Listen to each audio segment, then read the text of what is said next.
വിശ്വാസത്താൽ എൻ മുൻപിൽ ചെങ്കടൽ രണ്ടാകുന്നു. കാണാത്ത കാര്യങ്ങൾ കൺമുൻപിലെന്ന പോൽ വിശ്വസിച്ചിടുന്നു എൻ കർത്താവിൽ.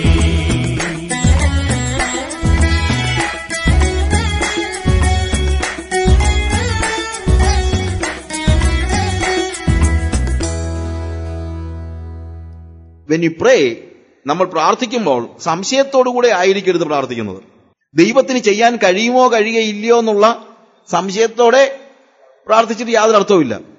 പലപ്പോഴും നമ്മുടെ ഒരു പ്രശ്നം നടക്കട്ടെ എന്നുള്ള നിലയിലാണ് നമ്മുടെ പ്രാർത്ഥന വരുന്നത്. ഇല്ലേ, നടന്നാൽ നമുക്ക് നഷ്ടമൊന്നുമില്ലല്ലോ, ബാക്കിയുള്ളതിനൊക്കെ ചെലവുണ്ടല്ലോ, പ്രാർത്ഥനയ്ക്കാണല്ലോ ചെലവില്ലാത്തത്. നാം പിന്നെ നടക്കുന്നതിലങ്ങ് നടക്കട്ടെ. അപ്പൊ ദൈവത്തിന് കഴിയും എന്നുള്ളതാണ് ഇതിനകത്തെ പ്രത്യേകത. ദൈവം ചെയ്യുമോ ഇല്ലയോ എന്നുള്ളത് രണ്ടാമത്തെ കാര്യമാണ്. God can do anything. ദൈവത്തിന് പനി മാറ്റാൻ കഴിയുന്നത് പോലെ തന്നെ ക്യാൻസർ മാറ്റാനും പറ്റും. നമ്മൾ ചിന്തിക്കുന്നത് പനിയൊക്കെ പെട്ടെന്ന് അങ്ങ് പോവും, പക്ഷെ ക്യാൻസറൊക്കെ ആകുമ്പോഴത്തേക്ക് വലിയ പ്രയാസമാണ് ദൈവത്തിന്, ഒത്തിരി പണിയെടുക്കേണ്ടി വരും. ഇല്ലേ, അങ്ങനെയൊന്നുമില്ല.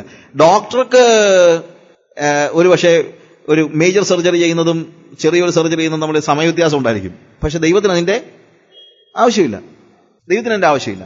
അപ്പൊ അതുകൊണ്ട് whenever you pray, when you are praying, pray with faith in God. ദൈവത്തിൽ വിശ്വാസമുള്ളവനായിട്ട് വേണം നമ്മൾ എന്ത് ചെയ്യാനായിട്ട്, പ്രാർത്ഥിക്കാനായിട്ട്. അല്ലാതെ എന്തെങ്കിലും സംശയിച്ചുകൊണ്ട് നമ്മൾ പ്രാർത്ഥിക്കാൻ പാടില്ല. യാക്കോബിന്റെ ലേഖനത്തിൽ അത് കുറച്ചുകൂടെ വ്യക്തമായിട്ട് പറയുന്നുണ്ട്. യാക്കോബിന്റെ ലേഖനം 1-ാം അധ്യായത്തിന്റെ 5 മുതൽ 8 വരെയുള്ള വാക്യങ്ങൾ വായിക്കുമ്പോൾ, സംശയിക്കുന്നവൻ കർത്താവിൽ നിന്ന് എന്തെങ്കിലും പ്രാപിക്കുമെന്ന് ചിന്തിക്കരുത്. You need to have a simple faith. ഈ ഫെയ്ത്ത് എന്ന് പറയുന്നത് നമ്മൾ ഉദ്ദേശിക്കുന്നത് പോലെ കഷ്ടപ്പെട്ട് ഉണ്ടാക്കിയെടുക്കേണ്ട ഒരു കാര്യമൊന്നും അല്ല. ഈ ഫെയ്ത്തിനെ നമ്മൾ ഒത്തിരി അങ്ങ് മഹത്വവൽക്കരിക്കുകയോ വേറെ രീതി പറഞ്ഞു കഴിഞ്ഞാൽ ഗൂഢവൽക്കരിക്കുകയോ ഒക്കെ ചെയ്തിട്ടുണ്ട്. ഫെയ്ത്ത് എന്ന് പറയുന്നത് ചില ആളുകൾക്ക് ഇങ്ങനെ ഒത്തിരി സ്ട്രെയിൻ ചെയ്ത് ഉണ്ടാക്കിയെടുക്കുന്ന ഒന്നാണ് ഫെയ്ത്ത് എന്ന് ചിന്തിക്കാറുണ്ട്. അങ്ങനൊന്നുമല്ല. ഫെയ്ത്ത് എന്ന് പറയുന്നത് അങ്ങനെ, അല്ലെങ്കിൽ പഠിച്ചുണ്ടാക്കുന്നതുമല്ല. നമ്മൾ ഉദ്ദേശിക്കുന്നത് പോലെ 4-ാം തലത്തിലേക്ക് കയറാൻ കയ്യും കാലും ഒക്കെ യോഗ സ്റ്റേജിൽ പോയി ഇരിക്കുന്നവനും ഒന്നും അല്ല ഫെയ്ത്ത് ഉണ്ടാകുന്നത്. ചിലർ പറയുന്നത് എവിടെ വിശ്വാസം എവിടെ ഉണ്ടാകുന്നത്, നമ്മൾ ഈ 3 മണ്ഡലങ്ങളെയും വിട്ട് 4-ാം മണ്ഡലത്തിലേക്ക് കയറുമ്പോഴാണ് നമുക്ക് ഫെയ്ത്ത് ഉണ്ടാകുന്നതൊക്കെ, 4th ഡയമെൻഷനിലേക്ക് കയറുമ്പോൾ. അങ്ങനെ 4th ഡയമെൻഷനിൽ കയറി ഉണ്ടാക്കിയെടുക്കുന്നൊന്നും അല്ലേ ഫെയ്ത്ത് എന്ന് പറയുന്നത്. ഈ ഫെയ്ത്ത് എന്ന് പറയുന്നത് 4-ാം മണ്ഡലത്തിലേക്ക് കയറുന്നവനല്ല കിട്ടുന്നത്, എല്ലാ മണ്ഡലങ്ങളിൽ നിന്നും ഇറങ്ങി വരുന്നവനാണ് കിട്ടുന്നത്. അതാണ് ഇതിനകത്തെ അടിസ്ഥാനപരമായ പ്രശ്നം. നമുക്ക് എന്തുകൊണ്ടാണ് ഫെയ്ത്ത് ഇല്ലാതെ വരുന്നത്? നമ്മളെല്ലാം പറയുമല്ലോ, ആന്ധ്രയിലും മധ്യപ്രദേശിലും ഒറീസയിലും ഒക്കെ പോകുമ്പോൾ ആളുകളുടെ രോഗമൊക്കെ സൗഖ്യമാകുന്നു, അവർക്കൊക്കെ ഫെയ്ത്താ. അതെന്താ അവരെന്നെ 4-ാം മണ്ഡലത്തിൽ കയറിയിട്ടാണോ ഫെയ്ത്ത്? ആണോ? അല്ല. ഞാൻ ഇപ്രാവശ്യം ആഫ്രിക്ക എന്നൊരു ആളെന്നെ വിളിച്ചിരിക്കുക. ഞാൻ അവിടെ ചെന്നപ്പോൾ ഒരു പാസ്റ്റർക്ക് വേണ്ടി പ്രാർത്ഥിച്ചാ. ഈ പാസ്റ്ററുടെ രോഗം സൗഖ്യമാകുമെന്ന് എനിക്ക് പോലും വിശ്വാസം ഉണ്ടായിരുന്നില്ല. പക്ഷേ ഞാൻ പോന്നു കഴിഞ്ഞ ഉടനെ തന്നെ അവിടുന്ന് ഒരു പാസ്റ്റർ അൻഡീസ എന്ന് പറഞ്ഞ ആളെന്നെ വിളിച്ചിട്ട് പറഞ്ഞു, മിഷനറി സാജു, നമ്മൾ അവിടെ പോയപ്പം ഇന്നാർക്ക് വേണ്ടി പ്രാർത്ഥിച്ചില്ലേ, അയാൾക്ക് അത്ഭുതകരമായിട്ട് ദൈവം സൗഖ്യം കൊടുത്തു. എന്റെ കാര്യം തന്നെ, ഞാൻ രോഗശാന്തി ഫലപ്രാപ്തനായിട്ട് അങ്ങോട്ട് ചെന്ന് ഏതാണ്ട് ചെയ്തിട്ട് വല്ലതും ഒന്നുമല്ല. He had simple faith. അവൻ ഒരു മണ്ഡലത്തിൽ നിന്ന് ഇറങ്ങി വരണ്ട. എനിക്ക് ഇറങ്ങി വരേണ്ട വലിയ പാടാ. കാര്യം ഞാൻ ഇതിന്റെ വരുംവരാഴികളെ കുറിച്ച് എല്ലാം ആലോചിക്കും. എനിക്കൊരു അസുഖം ഉണ്ടാകുമ്പോഴത്തേക്ക് എനിക്കതിനെക്കുറിച്ച് നല്ല ബോധ്യമാണ്. ഇതിന്റെ പ്രശ്നങ്ങൾ എന്താണ്, ഇതിന്റെ കോൺസിക്വൻസ് എന്താണ്, ഇതാണ് അതെല്ലാം കൂടെ ആലോചിച്ച് കഴിയുമ്പോൾ പിന്നെ എന്ത് ചെയ്യാൻ പറ്റത്തില്ല, സിമ്പിൾ ഫെയ്ത്ത് ഉണ്ടാകത്തില്ല. സിമ്പിൾ ഫെയ്ത്ത് ഉള്ളവന് മാത്രമേ വിശ്വസിച്ചിട്ട് ഈ മലയോട് മാറിപ്പോകാൻ പറയാൻ പറ്റുള്ളൂ. അതിന് 4-ാം മണ്ഡലത്തിൽ കയറേണ്ട കാര്യമൊന്നുമില്ല, സിമ്പിൾ ഫെയ്ത്ത് ഉണ്ടായാൽ മതി. അപ്പൊ ഫെയ്ത്ത് എന്ന് പറയുന്നത് ഏതെങ്കിലും മണ്ഡലത്തിലോട്ട് കയറിപ്പോകുന്നതല്ല, എല്ലാ മണ്ഡലത്തിൽ നിന്നും ഇറങ്ങി വരുന്നതാണ്. ഇവിടെയൊക്കെയാണ് അടിസ്ഥാനപരമായി നമ്മളുടെ ടീച്ചിങ്ങിൽ ഉണ്ടാകുന്ന പ്രശ്നം എന്ന് പറയുന്നത്. നമ്മൾ എന്ത് ചെയ്യുന്നറിയാമോ, ആളുകളെ, അതായത് പറഞ്ഞു നിൽക്കാൻ ഭയങ്കര എളുപ്പമാണല്ലോ. നീ അങ്ങോട്ട് കയറാൻ നിനക്ക് പറ്റാത്തതുകൊണ്ടാണ് നിനക്ക് ഇത് കിട്ടാത്തതൊക്കെ പറയാമല്ലോ അല്ലേ. ഇതില്ല, ഫെയ്ത്ത് എന്ന് പറയുന്നത് എപ്പോഴും വളരെ സിമ്പിളായിട്ട് ഇറങ്ങി ചെല്ലുന്ന കാര്യമാണ്. ഇപ്പൊ ഞാൻ ഈ ഒറീസയിലെ ഹൃദംഗയായി താമസിച്ച സമയത്ത് ഇതുപോലെ അനുഭവിക്കുണ്ടായി. ഒരു സ്ത്രീ 2-3 പേര് കൂടി എടുത്തുകൊണ്ട് അവിടെ വന്നു. അവിടെ പല്ലൊക്കെ അങ്ങനെ ചേർന്നിരിക്കുക, അവർ കണ്ണൊക്കെ തുറന്നിരിക്കുകയാണ്. പക്ഷേ ഷീ ഈസ് ഓൾമോസ്റ്റ് ഒരു ഡൈയിങ് സ്റ്റേജിലാണ്. അപ്പൊ ഞാൻ ചോദിച്ചു, എന്താ വന്നേ? എന്നെ പറഞ്ഞ് പ്രാർത്ഥിക്കാൻ കൊണ്ടുവന്നതാണ്. ദൂരെയൊന്നും കണ്ടു കൊണ്ടുവരികയാണ്, എടുത്തുകൊണ്ട് കൊണ്ടുവന്നിരിക്കുകയാണ്. അപ്പൊ എനിക്ക് തോന്നി ഇത് പ്രാർത്ഥിച്ചിട്ടൊന്നും ശരിയാണെന്ന കേസൊന്നും അല്ല. അപ്പൊ ഞാനവിടെ താമസിക്കാൻ പോയപ്പോൾ ജോൺ മത്തായി പാസ്റ്റർ കുറച്ച് ഗ്ലൂക്കോസും ഒക്കെ തന്നു വിട്ടു. കാര്യം അവിടെ ചെന്ന് വല്ലതും കഴിക്കാൻ കിട്ടിയില്ലെങ്കിൽ ഗ്ലൂക്കോസൊക്കെ കലക്കി കുടിക്കണമെന്നൊക്കെ പറഞ്ഞ് എനിക്ക് തന്നു വിട്ടത് എന്നോടുള്ള സ്നേഹം കൊണ്ട്. അപ്പൊ ഞാൻ എന്ത് ചെയ്യുന്നറിയാമോ, ഞാൻ കുറച്ച് ഗ്ലൂക്കോസ് വെള്ളമൊക്കെ ഈ സ്ത്രീക്ക് കൊടുക്കാൻ വേണ്ടി ഗ്ലൂക്കോസിന് ഒക്കെ കലക്കി വെള്ളമൊക്കെ എടുത്ത് സ്പൂണും കൊണ്ടൊക്കെ കൊടുത്ത് അവർക്ക് കൊടുത്തപ്പോഴാണ് മനസ്സിലാകും അവർക്ക് വെള്ളം ഇറങ്ങുന്നില്ല. അതുകൂടെ കണ്ടതോടെ എന്റെ ഇടപാട് തീർന്നു. വെള്ളം ഇറങ്ങുന്നില്ലെന്ന് കണ്ടപ്പോൾ ഞാൻ മനസ്സിലാക്കി, ഇനി ഇത് രക്ഷപ്പെടത്തില്ല. എന്ന് ഞാൻ പറഞ്ഞു, പിന്നെ ആശുപത്രി കൊണ്ടുപോകും. പക്ഷെ അവർ പറഞ്ഞത്, എന്റെ പൊന്നു സാറേ, ആശുപത്രി കൊണ്ടുപോകാനല്ല ഞങ്ങൾ വന്നത്. ഞാൻ പറഞ്ഞു, പൈസ വേണത്തിനാ, അതിനല്ല ഞങ്ങൾ വന്നത്, ഞങ്ങൾ വന്ന് പ്രാർത്ഥിക്കാനാ. ഞാൻ വെറുതെ പറഞ്ഞത് എന്താ, അതുപോലെ സംഭവിച്ചു. ഞാൻ ശരിക്കും പറഞ്ഞാൽ ഞാൻ പറഞ്ഞു, നിങ്ങൾ ആശുപത്രി കൊണ്ടോ, പൈസ മുടങ്ങാൻ തരാം. പിന്നെ അവർ പറഞ്ഞു, ഞങ്ങൾ ആശുപത്രി പോകാൻ വന്നതല്ല, ഞങ്ങൾ പ്രാർത്ഥിക്കാൻ വേണ്ടി വന്നത്. അപ്പൊ ഞാനെന്ത് പ്രാർത്ഥിക്കുന്നു? അപ്പൊ എനിക്ക് അതിനേക്കാൾ വലിയ പ്രശ്നം, അന്നാണെങ്കിൽ നമുക്കിവിടെ സ്ഥലമൊന്നുമില്ല, വല്ല ഇത് ചത്തുപോയി കഴിഞ്ഞാൽ എവിടെ കൊണ്ട് കുഴിച്ചിട്ട്, അതൊക്കെ പെട്ടെന്ന് നമ്മുടെ മനസ്സിൽ വരുന്നത് സെമിത്തേരി എവിടാ എന്നൊക്കെ മനസ്സിലാലോചിക്കുന്നു. പിന്നെ എന്റെ ഭാഷ അവർക്ക് മനസ്സിലാകാത്തത് കൊണ്ട് ഞാൻ ഇങ്ങനെ ഒന്ന് പ്രാർത്ഥിച്ചു, കർത്താവേ എനിക്കറിയത്തില്ല ശരിയാവുമെന്ന് എനിക്ക് ഒരു ബോധ്യവും ഇല്ല. ഇതേപോലെ തന്നെ ഞാൻ പ്രാർത്ഥിച്ചത്. പിന്നെ നീ എന്താന്ന് വെച്ചാൽ ചെയ്യും, എനിക്കറിയത്തില്ല എന്നൊക്കെ പ്രാർത്ഥിച്ച് അവർക്കൊന്നും മനസ്സിലായില്ല. അവർ ചിന്തിച്ചത് ഞാൻ പ്രാർത്ഥിക്കുന്നത് ഇപ്പോൾ തന്നെ എഴുന്നേറ്റ് വരിക എന്നൊക്കെ പറഞ്ഞെന്നൊക്കെ ആയിരിക്കും അവർ ചിന്തിക്കുന്നത്, ഒന്നും അറിയത്തൊന്നുമില്ല. അപ്പം ഞാനിതെല്ലാം പ്രാർത്ഥിച്ചു കഴിഞ്ഞിട്ട് അങ്ങ് പോയി. 3-ാമത്തെ ദിവസം ഒരു മീറ്റിംഗ് നടക്കുകയാണ്. മീറ്റിംഗ് നടന്നപ്പോഴത്തേക്ക് ഈ മനുഷ്യൻ തന്നെ കയറി വരുന്നു. ഭർത്താവ് തന്നെ കയറി വരുന്നു. അപ്പൊ മീറ്റിംഗ് നടന്നുകൊണ്ടിരിക്കുക. അപ്പൊ ഞാനിപ്പോഴത്തെ മുറിയിൽ ഇരിക്കുക. എന്നിട്ട് തെറി വന്നപ്പോൾ ഞാൻ ചോദിച്ചു, നിന്റെ ഭാര്യ എന്തിയേ? അവൾക്ക് എണീറ്റോ? ഉണ്ടോ ഇല്ലയോ എന്നുള്ളത് തന്നെ നമുക്ക് അറിയത്തില്ലല്ലോ. എന്നെ ചോദിച്ചു, എണീറ്റോന്നോ? അവിടെ പോയിരുന്നു ആരാധിക്കുന്നതെന്ന്. ഓൺ ദ തേർഡ് ഡേ, 2 ദിവസം 3, അതായത് മിനിഞ്ഞാന്ന് വെള്ളം ഇറങ്ങാതിരുന്ന പാർട്ടി മുന്നേ പോയിരുന്ന നല്ല അടിപൊളി ആരാധന, നമ്മുടെ ഭാഷ പറഞ്ഞാൽ അടിപൊളി ആരാധന. അപ്പൊ എന്ത് ഇതിനകത്ത് സംഭവിച്ചത്? അവരുടെ സിമ്പിൾ ഫെയ്ത്ത് ആണ്, അല്ലാതെ അവര് 4-ാം മണ്ഡലത്തിൽ കയറിയിട്ടൊന്നും അല്ല ഇതൊന്നും നടന്നു പോകുന്നു. So what is needed is simple faith. അതുകൊണ്ടാണ് കർത്താവ് പറയുന്നത്, നീ അത്തി ഉണങ്ങി കണ്ടപ്പോഴത്തേക്ക് ഇങ്ങനെ ചാടേണ്ട കാര്യമൊന്നുമില്ല. ഇവിടെ സിമ്പിൾ ഫെയ്ത്ത് ഉള്ളവന് എന്ത് ചെയ്യും? അവൻ എന്ത് പറഞ്ഞാലും അവന് നടക്കും. Simple faith. അല്ലാതെ ഫെയ്ത്ത് എന്ന് പറയുന്നത് നമ്മൾ ഇരുന്ന് ഒരുക്കി ഒന്നും ഉണ്ടാക്കിയെടുക്കുന്നൊന്നുമല്ല. It is just trusting in God. Trusting in God means, trusting in God's ability and His character. അവന്റെ കഴിവിലും അവന്റെ സ്വഭാവത്തിനുമുള്ള ബോധ്യമാണ് നമ്മളെ സിമ്പിൾ ഫെയ്ത്തിലേക്ക് നയിക്കുന്നത്. Simple faith. ആഫ്രിക്കക്കാരന്റെ കാര്യത്തിൽ അതാണ്, അവന് സിമ്പിൾ ഫെയ്ത്ത് ആണ്. ദേ are simple people. Simple people. ദൈവം നമ്മൾ ഇന്ന് പ്രതീക്ഷിക്കുന്ന കാര്യം, നമ്മൾ സിമ്പിൾ ആകണമെന്ന് ആഗ്രഹിക്കുന്നു. സിമ്പിൾ. അങ്ങനെ ആ സിമ്പിൾ ആകാനുള്ള ഒരു മാർഗമാണ്. ചിലപ്പോൾ ഞാൻ തമാശയായിട്ട് ഓർക്കുന്നുണ്ട്, അവൻ എൻ്റെ നാവിലൊരു പുതിയ പാട്ട് തന്നു. നമ്മുടെ ദൈവത്തിന് സ്തുതി തന്നെ. ഈ പാട്ട് പാടുന്ന ആൾക്കാരാരാ? മോസ്റ്റ്ലി പാട്ട് പാടുന്നത്, അല്ലെങ്കിൽ പാട്ട് മനസ്സിലുള്ളവൻ. കള്ളത്തൊണ്ടേ പാടുന്നവനൊന്നുമല്ല ഞാൻ പറഞ്ഞത്. അത് പിന്നെ ആർക്കും വേണമെങ്കിലും പാടാം, അതല്ല ഞാൻ പറഞ്ഞത്. സന്തോഷമുള്ളവനും സിമ്പിളായിട്ടുള്ളവനുമാണ്. ഈ ആഫ്രിക്കൻസിന്റെ പ്രത്യേകത അതാണ്. അവൻ, എനിക്ക് അറിയാൻ മേല, ഏത് ഗ്രാമത്തിന്റെ ഉള്ളിൽ പോയി ആരെങ്കിലും ഒരു പാട്ട് മുളിയ ഉടനെ തന്നെ 4 പാർട്സും കൂടെ 4 ഇടത്തു നിന്ന് ആൾക്കാർ പാടുന്ന കേൾക്കാം. അവൻ ഇൻസ്ട്രുമെന്റ്സും വേണ്ട, ഒന്നും വേണ്ട. എന്തോരും ആ ലെയറൊക്കെ എടുക്കുന്ന എടുപ്പൊക്കെ കണ്ടു കഴിഞ്ഞാൽ നമ്മൾ വിരണ്ടു പോകും. അവൻ സമരം ചെയ്താലും പാട്ട് പാടും. അവൻ ആൾക്കാർ മരിച്ചാലും പാട്ട് പാടും, ജീവിച്ചാലും പാടും. They are simple people. Simple പീപ്പിളെ പാട്ട് പാടത്തുള്ളൂ. പ്രകൃതിയിൽ തന്നെ അതാ. പ്രകൃതിയിൽ പാട്ട് പാടുന്ന ആരാ? ഏതെങ്കിലും കടുവ പാട്ട് പാടി നിങ്ങൾ കേട്ടിട്ടുണ്ടോ? സിംഹം പാട്ട് പാടി കേട്ടിട്ടുണ്ടോ? അതിനൊന്നും പാട്ട് പാടാൻ പറ്റത്തില്ല. പാട്ട് പാടാൻ പറ്റുന്ന എന്താണ്? കുയില്, വാനമ്പാടികൾ, സിമ്പിൾ ബീയിങ്സ്. അപ്പോൾ ദൈവം നമ്മളിൽ നിന്ന് പ്രതീക്ഷിക്കുന്നത് അങ്ങനെ നമ്മൾ സിമ്പിൾ ആകണമെന്നാണ്. സിമ്പിൾ ആകുമ്പോഴാണ് നമുക്ക് എന്തുണ്ടാകുന്നത്? ഫെയ്ത്ത് ഉണ്ടാകുന്നത്. അപ്പോൾ വിശ്വാസത്തോടുകൂടെ പ്രാർത്ഥിക്കണമെങ്കിൽ അതിന്റെ പ്രീറിക്വസിറ്റ് എന്താണെന്ന് അറിയാമോ? നമ്മൾ സിമ്പിൾ ആകണമെന്നുള്ളതാണ്. അതുകൊണ്ടാണ് ഈ ആധുനിക സമൂഹത്തിൽ ആളുകൾക്ക് ഫെയ്ത്ത് ഇല്ലാത്തത്. ആധുനിക സമൂഹത്തിൽ ആളുകൾ സിമ്പിൾ അല്ല, ആളുകൾ ഭയങ്കര കോംപ്ലക്സ് ആണ്. അവർ ഭയങ്കര കോംപ്ലക്സ് ബീയിങ്സ് ആണ് നമ്മളെല്ലാവരും.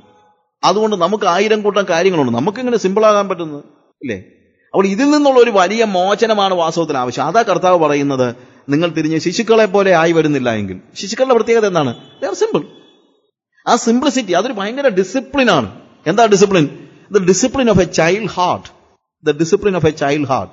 ഡിസിപ്ലിനെ കുറിച്ചുള്ള നല്ല പുസ്തകങ്ങളിലൊന്നും പറയുന്നത് റിച്ചാർഡ് ഫോസ്റ്ററിന്റെ സെലിബ്രേഷൻ ഓഫ് ഡിസിപ്ലിൻ എന്ന് പറയുന്ന പുസ്തകമാണ്.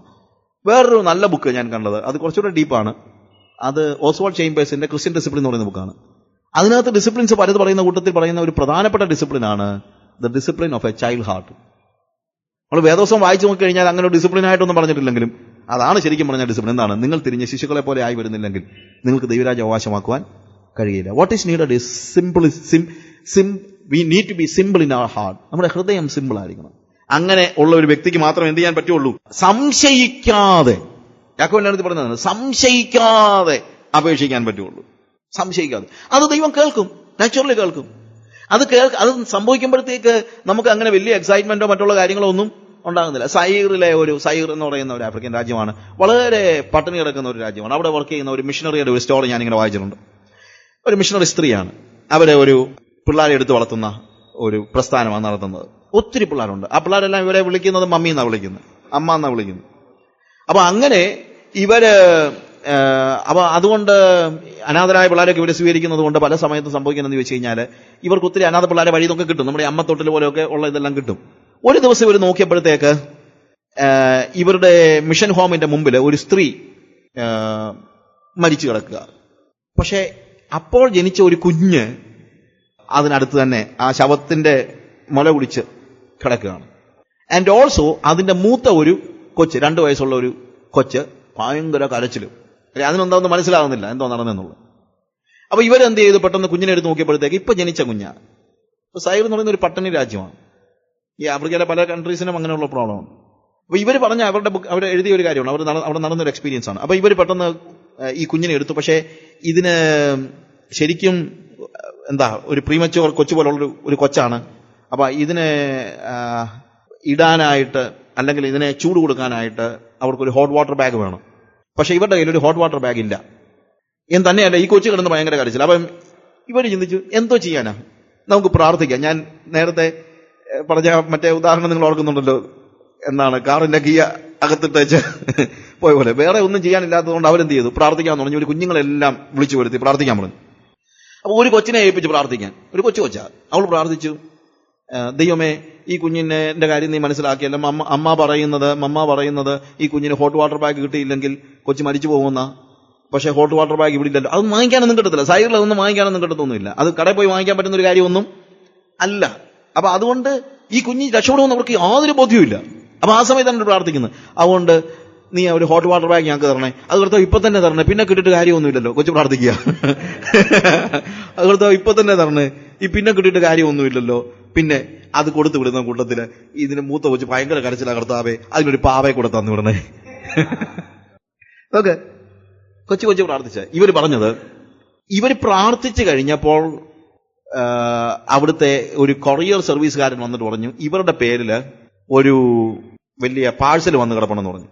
അപ്പൊ ഇവർ പറഞ്ഞത്, നോർമലി പാഴ്സൽ അവിടെ വരുന്നത് ഇവർ ഓർഡർ ചെയ്യുന്ന മെഡിസിൻസ് ആണ്.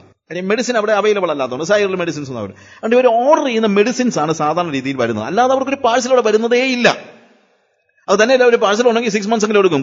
കാർഗോയിൽ ഇപ്പോഴത്തെ കാലമല്ല, പണ്ടത്തെ കാലമല്ലേ. കാർഗോയിൽ ഇത് കയറ്റി വിട്ട് കഴിഞ്ഞാൽ 6 months എങ്കിലും എടുക്കും. ഇവർ പറഞ്ഞു ഇവരൊന്നും ഓർഡർ ചെയ്തില്ല, പിന്നെന്തോ വരാനാ കാർഗോയിൽ വരാനെന്ന് ആലോചിച്ച് അവർ ചെന്ന് നോക്കിയപ്പോഴത്തേക്ക് ലണ്ടനിലെ ഒരു സൺഡേ സ്കൂൾ കുട്ടികള് ഇവർക്ക് വേണ്ടി കളക്ട് ചെയ്ത സാധനങ്ങൾ 6 മാസം മുമ്പ് കയറ്റി വിട്ടതാണ്. 6 months മുമ്പായിട്ട് കയറ്റി വിട്ടതാണ്.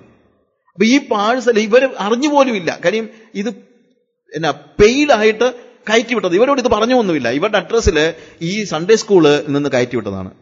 അപ്പൊ ഈ പാഴ്സൽ വന്നപ്പോൾ പിള്ളേരോട് പറഞ്ഞു, മമ്മി ഓപ്പൺ ഇറ്റ്, അതിനകത്ത് മിക്കവാറും ഹോട്ട് വാട്ടർ ബാഗ് കാണും.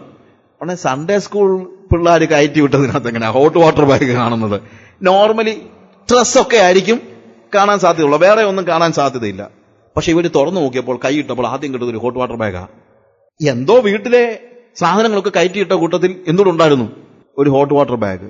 അപ്പൊ അപ്പോൾ ആ കുഞ്ഞിന് ആവശ്യമുള്ള സാധനം അതായിരുന്നതുകൊണ്ട് അവർക്ക് ആ ഹോട്ട് വാട്ടർ ബാഗ് കിട്ടി. ഉടനെ പ്രാർത്ഥിച്ച വെച്ച് പറയാ, മമ്മി ഹോട്ട് വാട്ടർ ബാഗ് കിട്ടിയാൽ അതിന്റെ കൂടെ പാവയും കാണും. ഇവർ നോക്കിയതുപോലെ ആ കരയുന്ന കുഞ്ഞിനൊരു പാവയും അതിനകത്തുണ്ടായിരുന്നു. That is simple faith. ആ കൊച്ചു ഏത് മണ്ഡലത്തിൽ കയറിയിട്ടാണ് ഇത് പ്രാർത്ഥിച്ചത്? ആ കൊച്ചിന് ഹോട്ട് വാട്ടർ ബാഗ് ആദ്യമായിട്ടായിരിക്കും കൊച്ചു കാണുന്നത്. അതിന് സ്വപ്നം കാണണമെങ്കിലും അതിന്റെ കളർ കാണണമെങ്കിലും ഒക്കെ എന്തൊരു പ്രയാസമായി പോയിന്. അതാകെ പറഞ്ഞത്, മമ്മി പറയുന്നു ഇത് ജീവിക്കണമെങ്കിൽ ഹോട്ട് വാട്ടർ ബാഗ് വേണമെന്ന്, നീ കൊടുക്കണം. ഇത്രേ ഉള്ളൂ. This is simple faith. ഇതിനെ നമ്മൾ എന്ത് ചെയ്യാൻ പാടില്ല? ഇതിനെ ഒത്തിരി നമ്മൾ ഗൂഢമാക്കാനായിട്ട് പാടില്ല. വേദപുസ്തകത്തിന്റെ ഒരു പ്രധാനപ്പെട്ട കാര്യം അതാണ്. നമ്മൾ ഇതിനെ ഇന്റർപ്രറ്റ് ചെയ്ത് നശിപ്പിക്കുകയാണ്. ഇതിനെ ആവശ്യമില്ലാതെ അതും ഇതും പറഞ്ഞ് എന്ത് കാര്യത്തിന്? It is so simple. ഇത് മനസ്സിലാക്കാൻ എന്താ പാട്? ഇത് മനസ്സിലാക്കാൻ പാടുണ്ടാകുന്നതാണ് നമ്മുടെ പ്രശ്നം. ഇത് നമുക്ക് മനസ്സിലാകാത്തത് എന്തുകൊണ്ടാണ്? ഞാനും മാത്യു പറഞ്ഞപ്പോഴത്തെ കാര്യം പറഞ്ഞുകൊണ്ട്, കർത്താവേ ഇത് നീ ജ്ഞാനികൾക്കും വിവേകികൾക്കും മറച്ച് ശിശുക്കൾക്ക് വെളിപ്പെടുത്തിയിരിക്കുന്നത് കൊണ്ട് ഞാൻ നിനക്ക് സ്തോത്രം ചെയ്യുന്നു പറഞ്ഞ് കർത്താവ് സന്തോഷിക്കുന്ന ഒരു സ്റ്റേജ്. മാത്യു പറഞ്ഞത് അതാ. ഞങ്ങളൊരു സ്ഥലത്തെ കാര്യം പറഞ്ഞതാണ്. ഒരു സ്ഥലത്ത് നമ്മൾ PhD കാരും MTC കാരും ഒക്കെ ഇരിക്കുന്ന ഒരു സ്ഥലത്ത് ഞാനൊരു മെസ്സേജ് പറഞ്ഞിട്ട് മെസ്സേജ് കഴിഞ്ഞപ്പോഴത്തേക്ക് ഞാൻ പറഞ്ഞ കാര്യമൊന്നും അവരെ സ്പർശിച്ചില്ല. ഞാൻ എംഫസൈസ് ചെയ്യാതിരുന്ന ഒരു കാര്യം അത് അത്ര വലിയ കാര്യം അത് എല്ലാവരും പ്രസംഗിക്കുന്ന കാര്യമാണ്. ഞാൻ കാര്യമായിട്ട് പറഞ്ഞില്ല. ആ മെസ്സേജിനകത്ത് ആ ഭാഗം വായിക്കുന്നവരെല്ലാം എപ്പോഴും പറയുന്ന ഒരു കാര്യമുണ്ട്. അപ്പൊ ഞാൻ എല്ലാവരും പറയുന്ന കാര്യങ്ങൾ പിന്നെ എന്തിനാ പറയുന്നത് വെച്ചാൽ അത് പറഞ്ഞില്ല, അല്ലെങ്കിൽ അതിനെക്കുറിച്ച് എംഫസൈസ് ചെയ്തില്ല. പക്ഷെ they were all emphasizing that. എടി അതല്ലാതെ അവരുടെ മനസ്സിൽ വേറെ ഒന്നും കയറത്തില്ല. അത് ആർക്കേ കയറത്തുള്ളൂ? ബുദ്ധി ഇല്ലാത്തവർക്കേ ഇത് കയറത്തുള്ളൂ. Simple people. So what is needed is simple in our heart. നമ്മുടെ ഹൃദയം. അപ്പോഴാണ് നമുക്ക് എന്ത് ചെയ്യാൻ പറ്റുന്നത്? വളരെ ഫെയ്ത്തോടുകൂടെ, വിശ്വാസത്തോടുകൂടെ പ്രാർത്ഥിക്കാനായിട്ട് നമുക്ക് കഴിയുന്നത്. So we need to pray in with faith. അതുകൊണ്ട് അവന്റെ ഇഷ്ടപ്രകാരം നമ്മൾ പ്രാർത്ഥിക്കണം. അവന്റെ ഇഷ്ടം അറിയാൻ നമ്മൾ അവനിൽ വസിച്ചുകൊണ്ട് പ്രാർത്ഥിക്കണം. അവന്റെ വചനം നമ്മളിൽ വസിക്കണം. മടുത്തുപോകാതെ പ്രാർത്ഥിക്കണം. ഹൃദയം തകരാതെ പ്രാർത്ഥിക്കണം.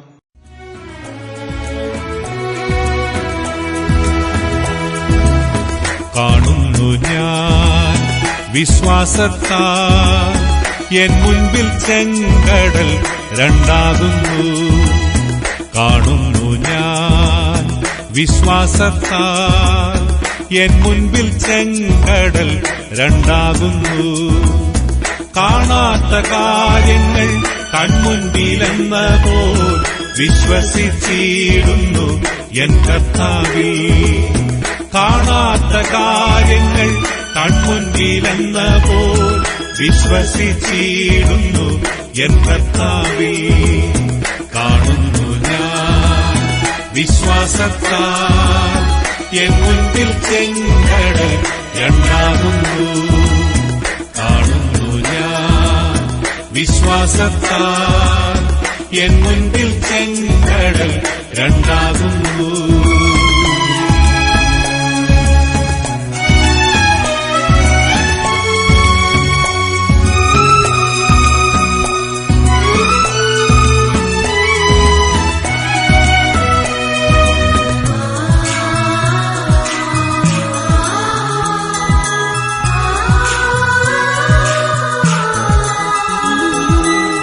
യെരിഹോ മതിലുകൾ ഉയർന്നു നിന്നാൽ അതിൻ വലിപ്പം സാരമില്ല. യെരിഹോ മതിലുകൾ ഉയർന്നു നിന്നാൽ അതിൻ വലിപ്പം സാരമില്ല. ഒന്നിച്ചു നാം ആർപ്പിട്ടെന്നാൽ വന്മതിൽ വീഴും കാൽച്ചുവട്ടിൽ.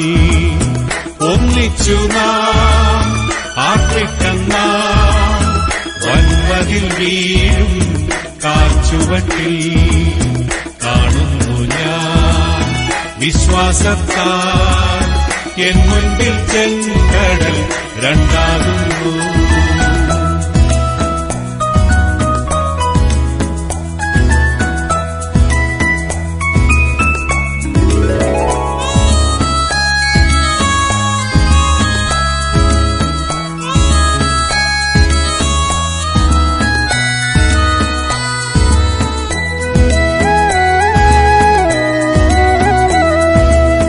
അഗ്നിയിൻ നാളങ്ങൾ വെള്ളത്തിനോളങ്ങൾ എന്നെ തകർക്കുവാൻ സാധ്യമല്ല. അഗ്നിയിൻ നാളങ്ങൾ വെള്ളത്തിനോളങ്ങൾ എന്നെ തകർക്കുവാൻ സാധ്യമല്ല. അഗ്നിയിലിറങ്ങി വെള്ളത്തിൽ നടന്ന് കൂടെ വരുവാൻ കർത്തനുണ്ട്. അഗ്നിയിലിറങ്ങി വെള്ളത്തിൽ നടന്ന് കൂടെ വരുവാൻ കർത്തനുണ്ട്.